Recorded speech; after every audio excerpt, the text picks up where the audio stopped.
Podcast vom 20. Wir sind die Community von den jungen Erwachsenen vom ICF Zürich und wir freuen uns riesig, dass du heute genau bei uns reingeklickt hast. Wir hoffen, dass diese Message dich näher zu dem Gott bringt, der alles für dich gegeben hat und dich von ganzem Herzen liebt. Darum mach dein Herz auf für das, was Gott für dich heute verraten hat.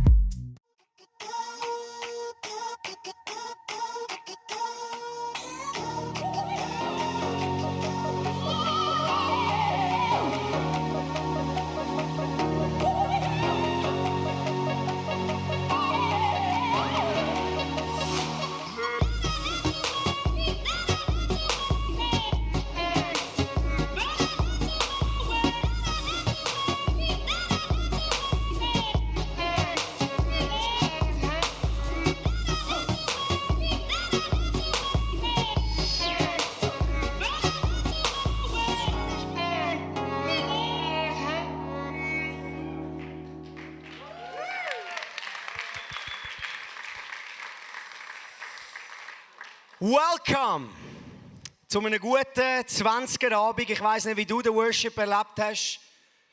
Für mich war es, wie soll man das beschreiben, wie Honig. Kennst du das, wenn du am Morgen aufstehst und einen Zopf aufschneidest und dir ein Honigbrötchen streichst und reinbeißt? Das ist etwa so eine Freude, habe ich im Herz gehabt. Zum Gegenwart Gottes können erklären. Danke für den Worship, danke fürs Team, danke für euer Investment, wenn ihr immer wieder probt. Und versteht ihr, das kommt nicht einfach so aus dem Nichts. Da ist harte Arbeit dahinter. Da ist Üben dahinter, miteinander einen Weg gehen und Gott anzubeten. Ich finde es ein Privileg. Danke so viel Mal. Hey. Ja, es ist ein Applaus wert. Great! Ich möchte beten zum Anfang. Vater, ich danke dir so viel Mal. Ich danke dir, dass du da bist. Ich danke dir, dass du uns liebst, dass wir deine Kinder sind. Und ich bitte dich, dass du uns heute etwas offenbarst von deinem Herz. Dass du uns etwas lehrst, damit wir heimgehen und einfach in dieser Gemeinschaft leben mit dir, weil du uns liebst. Danke so viel Mal, Heiliger Geist, dass du da bist. Mach du das, was du willst. Du bist willkommen. Er war schon da, als wir gekommen sind und er wird auch da bleiben, wenn wir wieder gehen. Der Heilige Geist ist immer da. Danke, Jesus. Amen.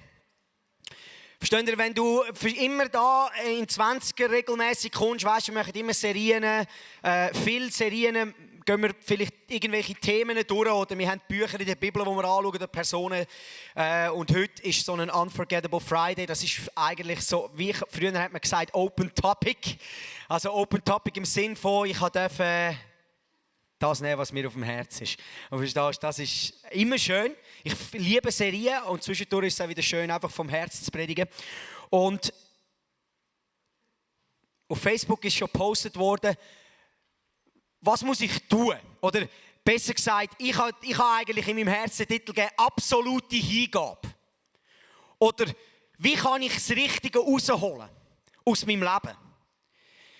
Versteht ihr, wenn ich mit Leuten rede, Christen rede, was ist das, was wir wirklich wollen in unserem Leben? Wenn wir Jesus Christus, seine Gegenwart erlebt haben, dann wollen wir eigentlich nichts mehr als mehr Gottes Realität in unserem Leben haben. Gottes Realität aufbauen in unserem persönlichen Leben, in unserem Herz, ist das, wo bei vielen der Punkt sagen, ja, ich will Gott mehr erleben. Ich will auch, wie der Paulus gesagt hat in Philipper 3, ich will alles andere hinter mir lassen und auf den Siegespreis schauen. Ich erachte alles als Dreck, hat er gesagt, Jesus Christus immer noch mehr und mehr zu erkennen. Und das ist das Ziel, das ich sehe in so vielen Herzen, Jesus Christus mehr zu erkennen. Wissen, wie ist er? Wie ist mein Vater? Wie kann ich die Gottesrealität so in meinem Leben kultivieren, dass andere Leute mein Leben anschauen und sagen, was ist das, was du hast? Was ist das, was du in deinem Herz hast? Es ist etwas Schönes. Etwas, was mir gut tut, wenn ich mit dir zusammen bin. Und über das wollen wir reden. Wenn wir über absolute Hingabe reden, wenn wir über Hingabe zu Gott reden, möchte ich mit einer Geschichte anfangen, die mich immer challenged hat, aber ich denke, ein ganz guter Einstieg ist. Ich will sie kurz erzählen, Matthäus 19 reden wir von dem Jesus, erzählt das Beispiel vom reichen Jüngling. Da war ein reicher junger Mann, der zu Jesus kam und ihn gefragt hat, hey Meister, er hat ihm dann noch gesagt, guter Meister, was ist es, was ich muss tun, um ewig zu leben, um das ewige Leben überzukommen? Und Jesus am Anfang sagt so, was nennst du mich gut? Es gibt nur einen Guten und das ist der Vater, oder? Er hat ihn schon mal ein bisschen aufgewühlt, oder? Er hat gesagt, hey, es gibt einen Guten und das ist der Vater. Und dann hat Jesus gesagt, hey, halt Gebote und du wirst ewig Leben haben. Alter Bund, Jesus hat geredet, hey, halt Gebote, du wirst ewig Leben haben. Und du sollst nicht Ehe brechen, du sollst nicht lügen, du sollst nicht stehlen. Der Jüngling sagt, alles habe ich gemacht. Das ist powerful, wenn du das kannst sagen, oder? Ich habe alles eingehalten. Und dann hat Jesus kurz am Schluss noch angeführt, also gut, noch eine Sache. Gang, verkauf alles und gib den Besitz an die Armen. Und es steht, er ist fast traurig weggelaufen, weil er sehr reich war.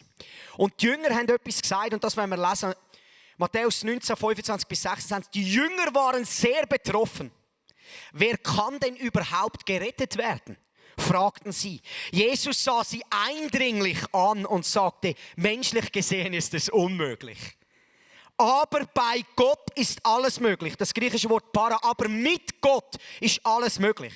Und wir können schon sagen, ja, das war alter Bund. Jesus Christus hat einen Weg gemacht, um uns gerecht zu machen. Wir müssen uns nicht mehr selber erlösen.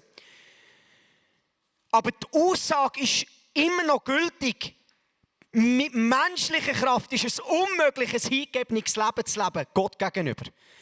Wir brauchen den Gott vom Unmöglichen, der es möglich macht.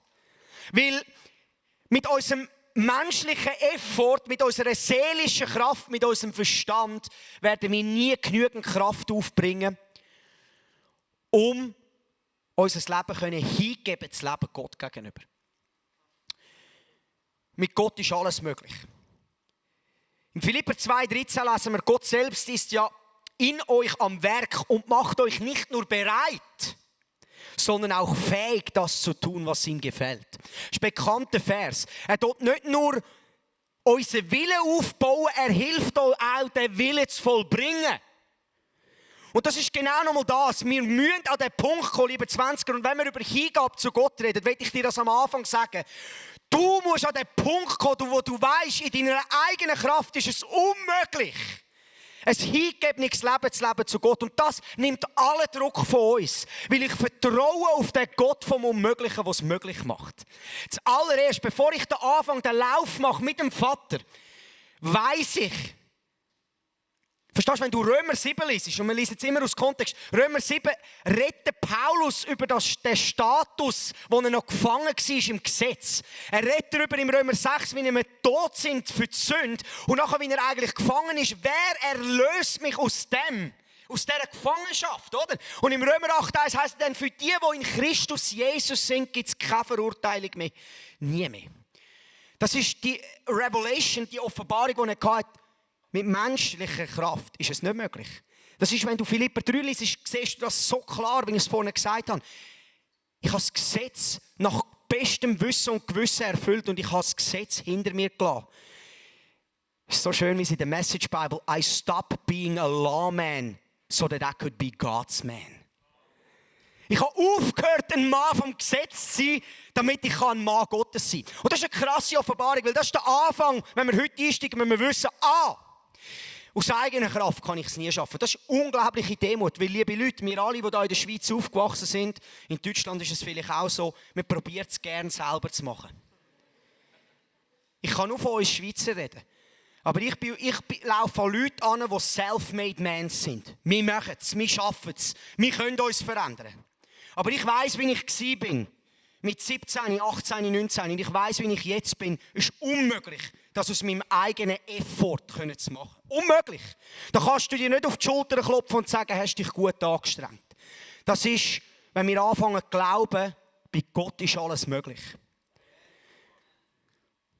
Der zweite Punkt, der genauso wichtig ist. Nur im Heiligen Geist können wir uns ihm hingeben und verändern lassen. Und da werde ich 3 Verse lesen aus Galater 3. Und bevor wir reingehen, versteht ihr, der Paulus hat den Brief an die Christen, an die Gläubigen geschrieben, die Galater, und er hat etwas beobachtet bei diesen Leuten, das ich sehr oft auch in meinem Leben beobachte. Und auch in vielen Leben, mit Leuten, die ich zu tun habe. Galater 3, 1-3 lesen wir, «O ihr unverständigen Galater, wer hat euch so durcheinander gebracht?» Im Englischen heisst es «bewitched you». Wer hat euch mit einem Fluch beleidigt?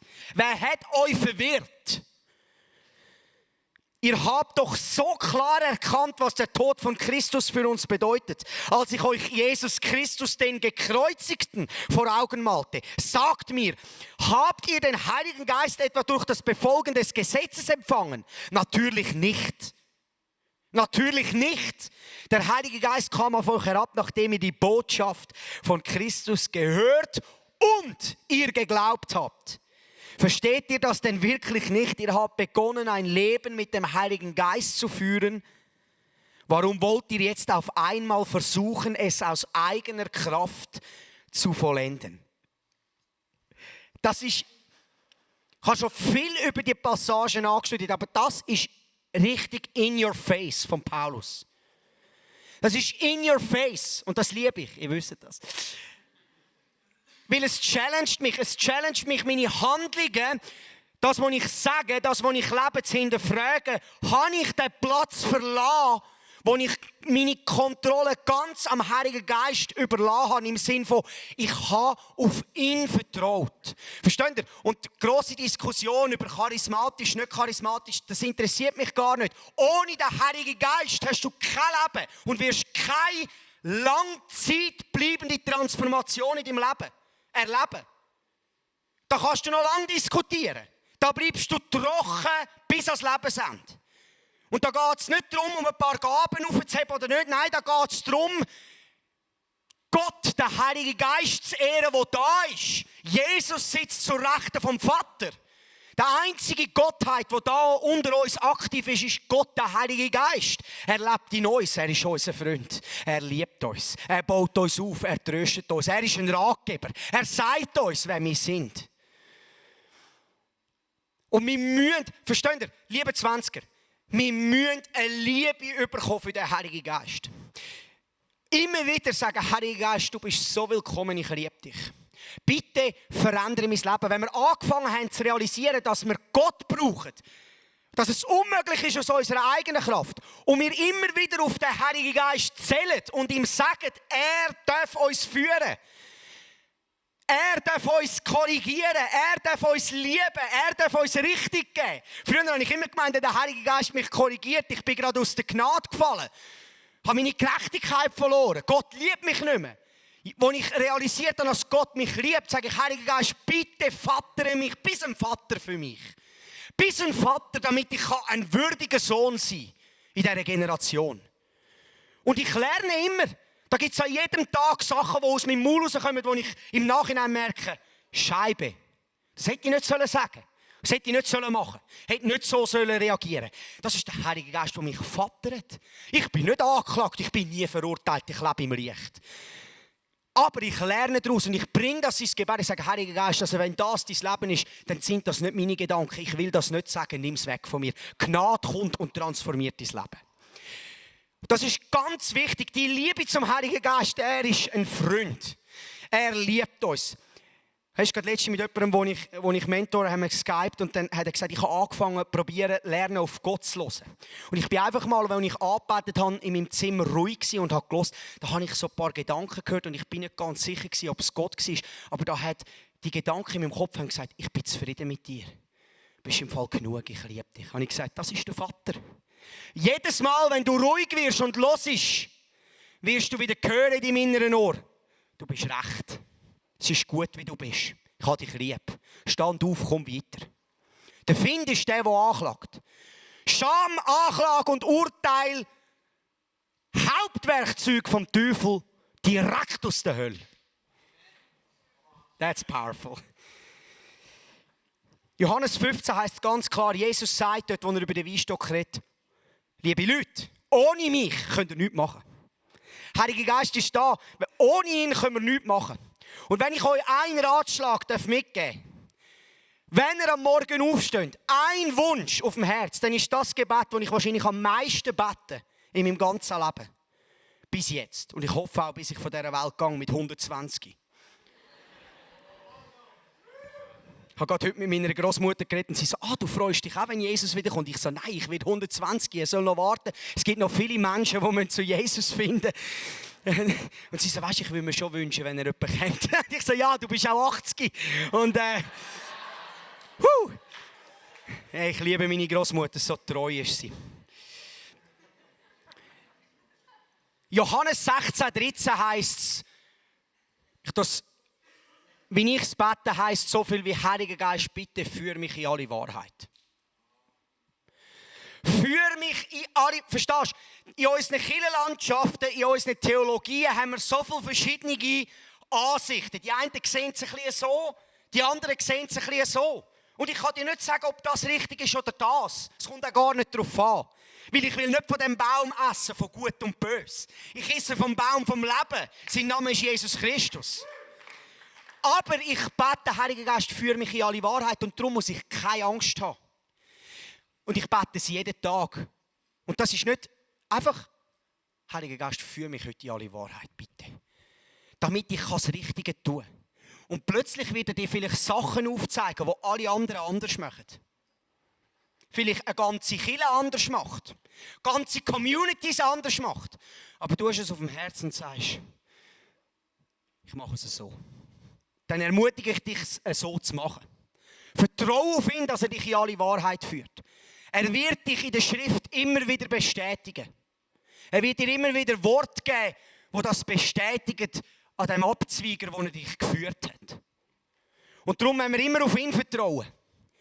Ich will auf nichts anderes vertrauen als auf den Heiligen Geist. Und ich muss mir selber immer wieder sagen, ich probiere es immer wieder selber zu machen. Ich probiere wieder selber die Transformation zu erleben, die Hingabe zu Gott zu produzieren. Aber zu erkennen, mit Menschen ist es unmöglich, aber mit Gott ist alles möglich. Und mich hinzugeben, dem Heiligen Geist, das ist ein guter Startpunkt.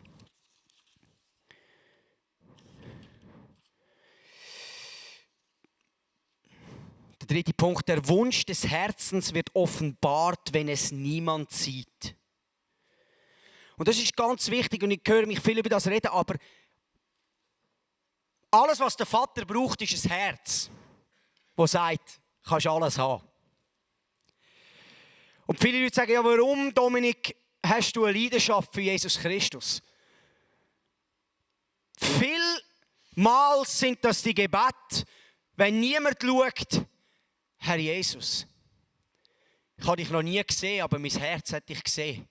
Aber ich will, dass du alles nimmst von mir und deinen Namen gross machst. Verstehst du? Davina und ich, mit meinen 3 Kindern, die Kinder, die noch werden kommen. I'm prophesying right now.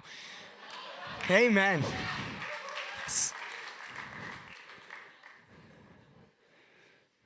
Ich habe eine kleine Seite, wir haben vor 4 Wochen sind wir im Auto gefahren und plötzlich schauen wir uns so an und instant haben wir beide das Wort gehabt, wenn dass wir werden das Kind machen, wenn es wird auf die Welt kommen, warte, wenn es wird auf die Welt kommen, in welchem Monat, wie es wird heissen, erster, zweiter Name und was für ein Geschlecht. Und wir schauen uns an, so wird es sein. Und dann fahren wir weiter. Jetzt ist crazy, also wenn es so kommt, hey, dann drehe ich durch. Hey. Weil wir haben jedes Mal das Wort gehabt, bei allen 3 Kindern. Wenn es jetzt nochmal genau so ist und nochmal am Freitagmorgen, hey, dann drehe ich durch. Hey. Ich habe gesagt, wir können schon auf den Freitagmorgen buchen, Freitagmorgen die Hebamme bestellen, weil ich weiss, 3-mal am Freitagmorgen geboren und das 4. Mal wird das so sein. Amen, danke Jesus.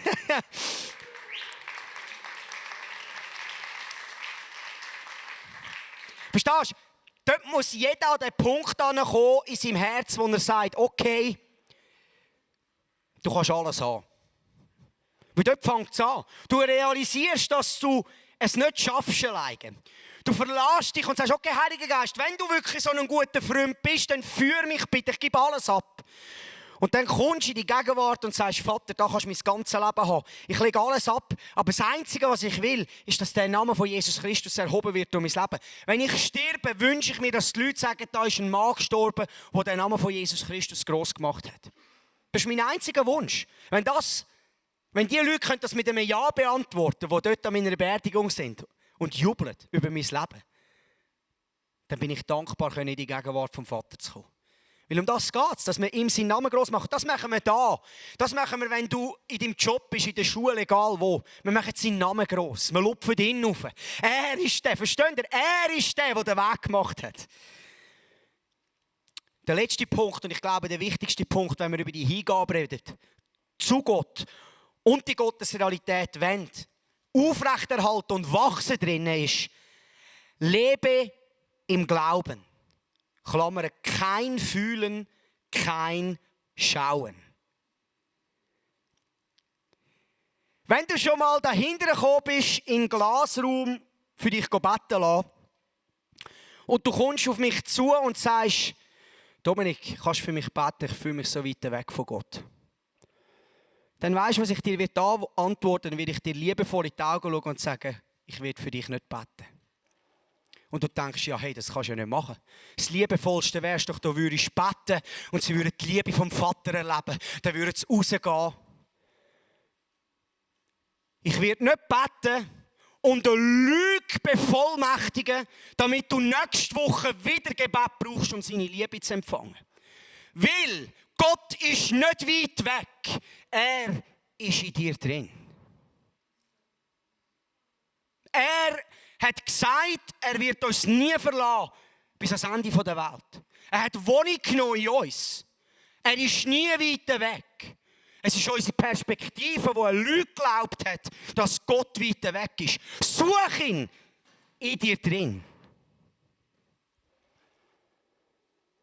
Der Bruder Lorenz, einer meiner absoluten Lieblingsmänner Gottes, war ein Mönch im 17. Jahrhundert. Ich habe schon mal etwas von ihm gelesen und ich will noch mal etwas machen, weil es so gut bestätigt, was das Leben im Glauben heisst. Der Bruder Lorenz war ein Mönch und er hat nichts anderes im Sinn gehabt, als die Gegenwart Gottes zu kultivieren auf seinem Leben. Was heisst das? In ständigem Kontakt sein mit Gott, die Gottesrealität zu erleben.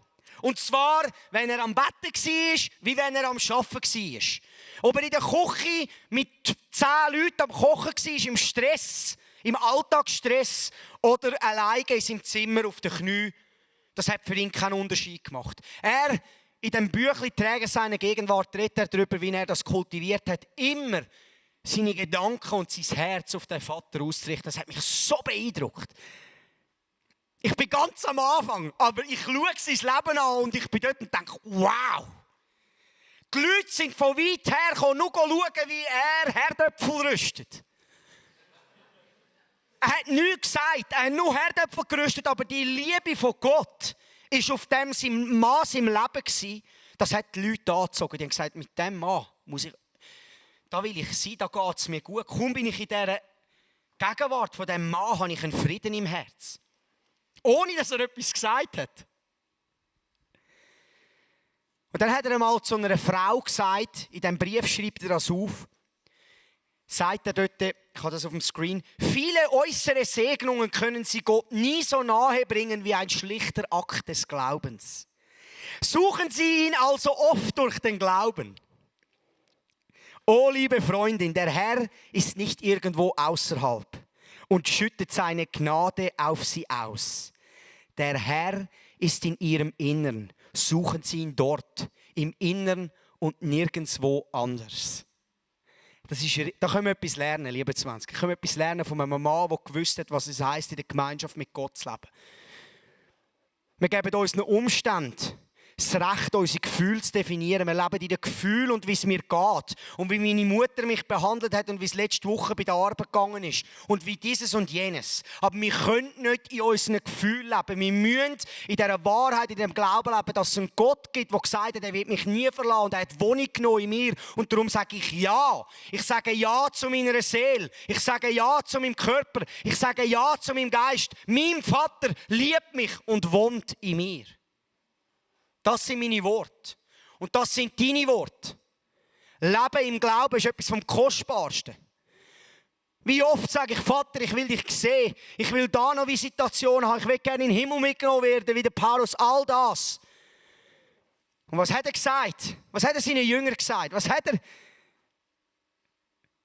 geht's dich? Was hat er am Thomas gesagt? Am Thomas hat er gesagt, hey, jetzt hast du es gesehen und angelangt. Jetzt hast du in meine Wunden gelangt.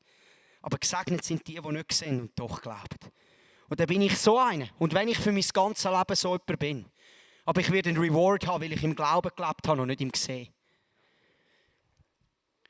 Und dann der zweite Abschnitt, und bevor wir den lesen, will ich euch etwas sagen. Das ist ganz am Schluss von diesem Büchlein. Und wenn ich das gelesen habe, und er redet eigentlich das ganze kleine Büchlein davon, wie er das trainiert und gelernt hat, immer in dieser Gemeinschaft mit Gott zu sein. Und am Schluss schreibt der Schreiber, nachdem dass er eben den Brief an die Freundin geschrieben hat, wechselt es nachher in den Schreiber vom Buch, wo dann das Abschlusswort redet über den Bruder Lorenz.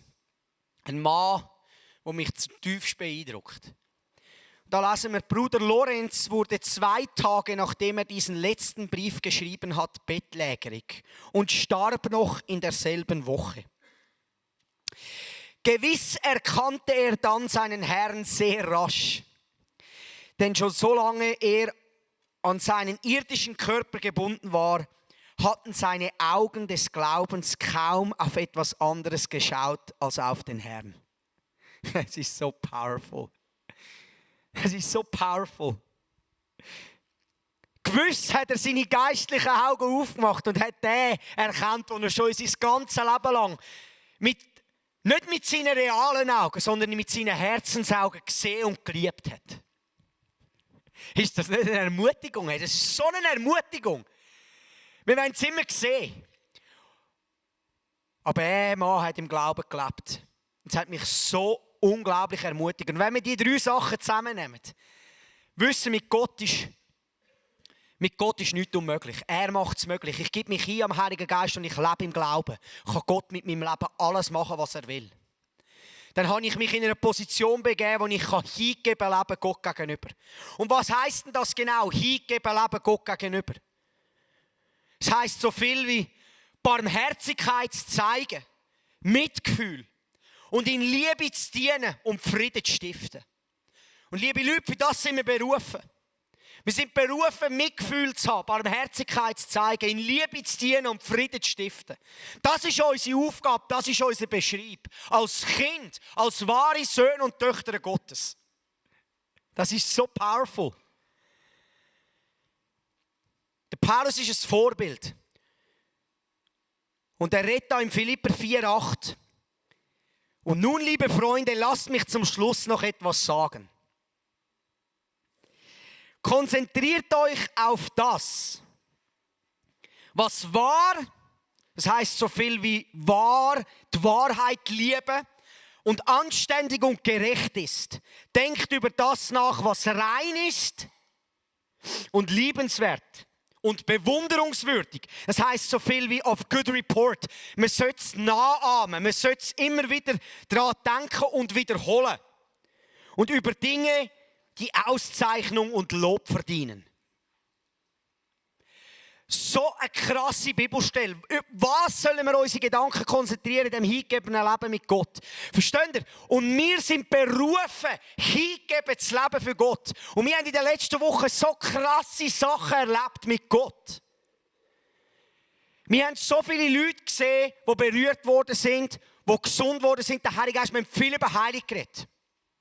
Und dann haben wir die andere Seite erlebt. Als ich letzte Woche an der Beerdigung war von der Jerusha Käser, wo eine junge Mami von dieser Welt gegangen ist. Und ich war dort. Und ich habe geweint. Und 4 Reihen vor mir sehe ich den Andi, den Ehemann. Und er mich am Anfang umarmt hat, hat er gesagt, danke, dass du gekommen bist. Und er hat gesagt, es ist mir eine Ehre, da zu sein. Und ich habe ihn gesehen in dieser Kirche. Und dann haben wir 10.000 Reasons gesungen. Kennt ihr das Lied? Bless the Lord, all my soul. Und er war dort. 1 Woche nachdem seine Frau von dieser Welt gegangen ist. Und ich habe geweint. Und ich habe gewusst, das ist genau das, was der Apostel Paulus geredet hat in Philipper 4,8. Denkt über das nach, was bewunderungswürdig ist, wo man darüber nachdenken soll, wo man sich in Erinnerung rufen soll. Da ist ein Mann, der sein Leben nicht geliebt hat bis in den Tod. Der nicht dort war und mir gesagt hat, ich bin nicht hässig auf Gott. Ich bin dankbar für die Jahre, die er mir geschenkt hat. Ich bin dort. Ich habe gesagt, du bist ein Mann Gottes. In diesem Leid und in dieser Trauer dem Vater dir geben und sagen, du bist immer noch gut. Das braucht dann etwas. Hat allen Grund, hässig zu sein. Hat allen Grund, die Faust zu machen. Hat allen Grund zu sagen, aber warum Gott? Er hat gesagt, dort gehe ich nicht. Und wenn der Marcel mit zu Ohren kam, ist die Ruscha noch einen Tag voran noch geworshippt, bevor sie gegangen ist. Verstehen Sie, wir denken, verloren. Ich denke, Tod, wo ist dein Stachel? Tod, wo ist dein Sieg? Da ist ein Feind, der raubt, aber da ist ein Vater, der viel grösser ist als alles. Und viele Fragen, die wir jetzt haben und Tränen, die wir weinen dürfen und wo wir vielleicht nicht wissen, warum, werden beantwortet werden, wenn wir in die feurigen Augen der Liebe von dem Vater schauen. Und als ich rausgekommen bin, rede ich gerade noch mit Zwielands, die im Tessin sind, Gabriela. Ich ermutige sie, weil sie haben auch ihr kleines Mädchen verloren, Lia. Und sie hat geweint und ich habe sie ermutigt und gesagt, Gott ist gut, er liebt dich. Und er hat gesagt, das weiss ich und ich gehe weiter. Und ich bin heim und habe wieder geweint. Ich habe gewusst, der Glaube verhebt an Jesus Christus. Da ist wieder ein Ehepaar. Ich habe sie gefragt, darf ich die Geschichte erzählen? Es hat mich so berührt, weil ich gesehen habe, da hat jemand im Glauben gelebt. Und vielleicht nicht gesehen, was er gerne gesehen hat, aber er ist weitergegangen. Er hat gesagt, ich lebe in dieser Hingabe zu Gott. Ich liebe mein Leben nicht bis in den Tod und ich gebe alles hin, weil ich weiss, da ist einer, der grösser ist als alles. Das hat mich tiefst bewegt. Ich habe gesagt, so will ich auch sein. Das ist etwas, wo wir uns darüber nachdenken sollen. Verstehen Sie, über solche Geschichten, mit solchen Leuten müssen wir reden und sie fragen. Mit einer Bea, die da oben geworshippt hat. Und durch so Schwieriges gegangen ist, letztes Jahr. Der Vater ab, versteht ihr? Das macht etwas mit meinem Herz. Da sehe ich eine Integrität im Herzen und ich sage, das will ich auch. Versteht ihr? Weil die Welt weiss nicht, was das ist. Die Welt ist irgendjemand. Und da weinen wir und sind traurig, aber wir wissen, der Vater ist immer noch gut und er liebt mich und ich gehe weiter. Und eines Tages will ich in seine feurigen Augen schauen und ich wisse, die Hingabe hat sich gelohnt, dem Gott gegenüber. Die Hingabe hat sich gelohnt, als ich mein Leben abgelegt habe und der eine angebetet habe, der würdig ist, angebetet zu werden. Sein Name ist Jesus Christus. Und wir werden jetzt in einen Song gehen und ich challenge dich. Es ist nicht ein ruhiger Solo-Song. Bewusst nicht. Es ist ein Solo-Song, der ein Statement macht. Der Song heisst You are the Lord. Du bist der Herr. Es heisst so viel wie, es gibt keinen anderen Gott wie du. Alle anderen Götter sind Götzen. Aber du bist der lebendige Gott und dein Name ist Jesus Christus. Und wenn du eine Proklamation machen willst, eine prophetische Handlung machen, sagen, das, ich fühle mich nicht danach, ich spüre es nicht, meine Situation sieht anders aus, aber das ist meine Deklaration am heutigen Abend.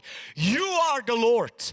Und ich gebe dir mein Leben hin. Dann bitte ich dich, stand auf mit mir und lass uns den Song anhören. Wir haben die deutsche Übersetzung da, du kannst einfach da sein. Und einfach die Proklamation singen und einfach sein in dieser Gegenwart und sagen, You are the Lord. Wenn Gott in unser Leben hineinredet, so wie er es vielleicht jetzt gerade bei dir gemacht hat, dann ist das etwas unglaublich Kostbares. Darum heb das wirklich und nimm das mit in deinen Alltag. Wir feiern jeden Freitag zusammen eine Celebration im Herzen von Zürich und wir würden uns freuen, wenn wir dich dort willkommen heißen. Mehr Infos dazu findest du auf unserer Webseite 20er.ch oder auf Facebook.